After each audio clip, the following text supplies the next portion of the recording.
প্রভাবে শিক্ষাক্ষেত্রে উল্লেখযোগ্য অগ্রগতি। মঈন হোসেনের ক্যামেরা সহায়তায় সন্দীপ নিয়ে মাসরুর শাকিলের ধারাবাহিক রিপোর্টের পঞ্চম পর্ব। সন্দ্বীপের 14টি ইউনিয়নে সরকারি বেসরকারি প্রাথমিক বিদ্যালয়ের সংখ্যা 138টি। প্রতিটি প্রাথমিক মাধ্যমিক স্কুল ও উচ্চ মাধ্যমিক কলেজে ছাত্রীর সংখ্যা ছাত্রের চেয়ে বেশি। উপজেলা শিক্ষা অফিসার হিসেবে সন্দ্বীপে নারী শিক্ষার হার 70%-এরও বেশি।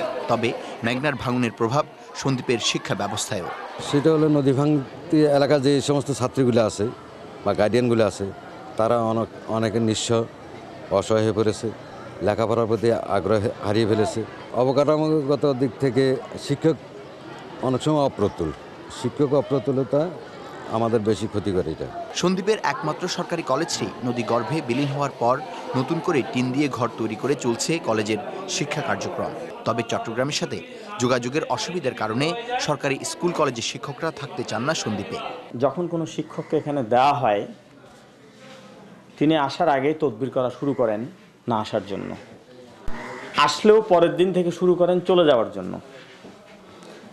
তার কারণ হলো, যেহেতু সব দিক থেকে এখানে বিচ্ছিন্ন, একজন প্রথম শ্রেণীর কর্মকর্তা থাকার জন্য যে অবকাঠামো দরকার তার কিছু এখানে নেই, যার ফলে শিক্ষকদের আনা এখানে খুব কঠিন, আনলেও রাখা খুব কঠিন। নারী শিক্ষার ক্ষেত্রে সন্দ্বীপ বাংলাদেশের অন্যান্য প্রত্যন্ত অঞ্চলের জন্য উদাহরণ হতে পারে বলে মনে করে স্থানীয় প্রশাসন। Masrur Shakil, channel I, Sandwip. এবারে কৃষি সংবাদ।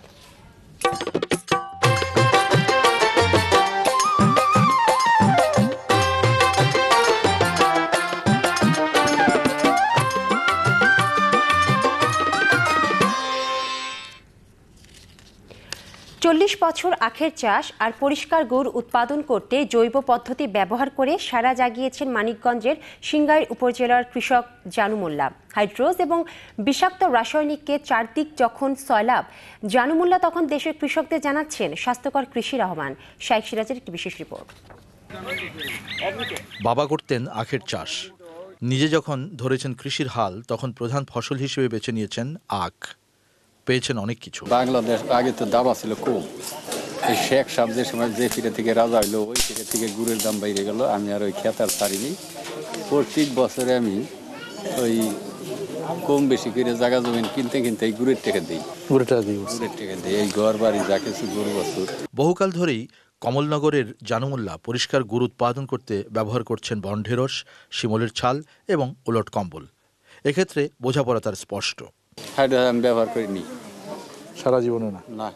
কি করেন তাহলে আপনি? আমি ওই উলট কমল গাছ দিছি আগে, আর পরে জুমলা ভেন্ডির ওই গাছ সেইছে, ওইটার বিজল দিলে হতে আর হাইড্রোসির দরকার পড়ে। আপনার গুড়টা কি টেকসই না হাইড্রোজের গুড় টেকসই বেশি? আমার গুড়টা ভালো। দেশের বিভিন্ন এলাকায় হাইড্রোজ আর সোডা দিয়ে গুড় সাদা এবং পরিষ্কার করার কারবার জানু মোল্লার কাছে মানুষ মেরে ব্যাপারী ভোলানোর মতো ব্যাপার। হাইড্রোজ দেয় মানে ওই সাদা হয়, সাদা হইলে হতে বেছে নিয়ে দেখা যায় সুন্দর। ব্যাপারীরা হিসাব গুড়ের কালার দিয়েছে। সাদা গুড়ের সাথে কি কি খাইতেছে? হাইড্রোজ খাইতেছে। হাইড্রোজটা কি? বিষ। এই মানুষটি দিনে দিনে খুলে দিয়েছেন এলাকার কৃষকদের চোখ। আজকে আমরা জানলাম এটা যেমন এই গেলতে করে, তাহলে আমরা একটু পরবর্তী এখন যেটুকু আমাকে আছে এই পর্যন্ত আমরা করে নেবো। তাহলে আমরা সবাই জোরে বলি আমরা হাইড্রোজ ব্যবহার করব না। আমরা হাইড্রোজ ব্যবহার করব না। কৃষি সম্প্রসারণ বিভাগও বলছে বিষমুক্ত গুড় উৎপাদনের পথিকৃতী এই জানু মোল্লা। স্থানীয় কৃষক যিনি আছেন, এটা উনি অনেক দিন ধরে করে আসছে এবং উনি বিগত সময় করতেছে, এখনো সেই এই প্রযুক্তি ধরে রাখছে। জানু মোল্লা দেশের কৃষকদের জানাচ্ছেন কৃষির উন্নতির জন্য শুধু বাণিজ্যের দিকে নত না হওয়ার আহ্বান। লাভ কিংবা উন্নতির জন্য কোনো ক্ষতিকর পথ নয়, বরং সুস্থ স্বচ্ছ কৃষি একজন কৃষককে উন্নতির দিকে নিয়ে যেতে পারে। জানু মোল্লা তারই এক জ্বলন্ত উদাহরণ।